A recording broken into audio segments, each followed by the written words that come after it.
Good morning, Stampers. Thank you for joining me today. This is Laura Buechler of Inkyfingers Papercrafting, your independent Stampin' Up! Demonstrator in Nanaimo, BC. Today I'm going to do something a little bit different with my video. Instead of showing you exactly how to make this beautiful card, I'm just going to show you a few tips and tricks that I use along the way to make card production easier and more efficient for my time and for my supplies. So let's start off with this. As you can see, one of the steps for this card is to put a black frame around this beautiful designer series paper, and we've also got a black frame around this circle here where we've stamped the sentiment.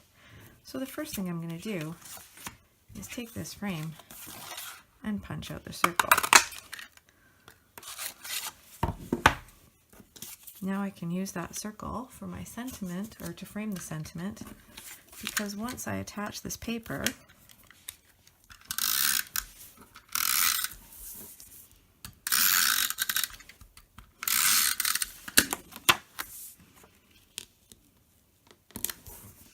you would never know that there's a circle punched out the back, right? That's going to go onto your card. No one's ever going to see it. So you've just done yourself a really good favor with your supplies. The next thing I want to show you is how I tie ribbons. Now, some people would take a long piece of ribbon, loop it around the back, bring it forward, and then tie a bow with it. I've never been able to manage that very well, so I've come up with a different kind of trick.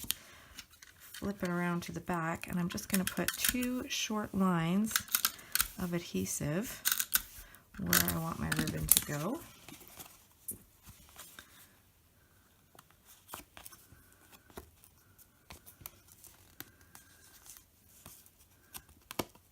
Perfect.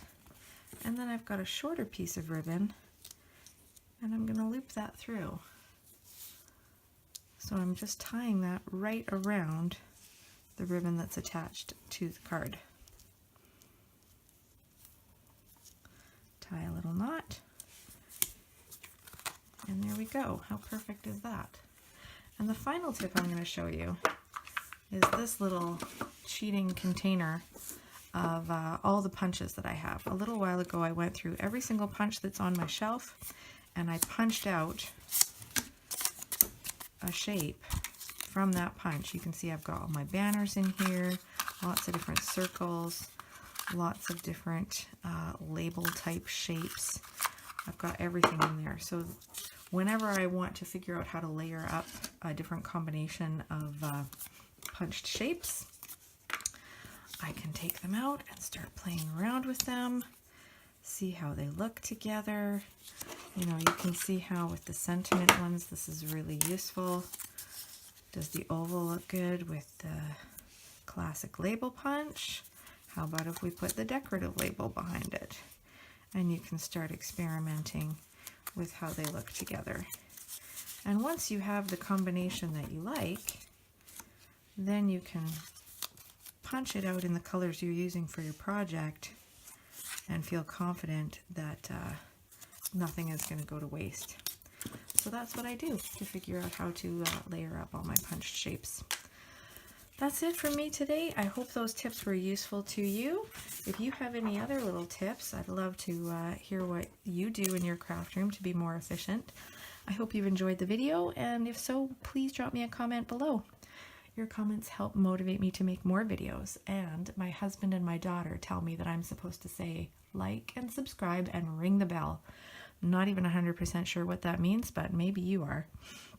Remember that you can purchase all the Stampin' Up! Products used in this video on my website, inkyfingers.ca, where you'll also find more project tutorials, current promotional details and catalogs, my local workshop schedule, and the sign up for my monthly email newsletter. I also have a Facebook page under Inkyfingers Papercrafting, and you can join a weekly card sketch challenge there and win a prize from me. If you place an order, please remember to use the current Hostess code, which you can find on my website, because everyone who uses that code will get a free gift from me. And if you want to earn your own Hostess rewards, place an order over $200 or book your own in-home or virtual party. Drop me a line for more details. Have a great day, everyone, and happy stampin'. Bye!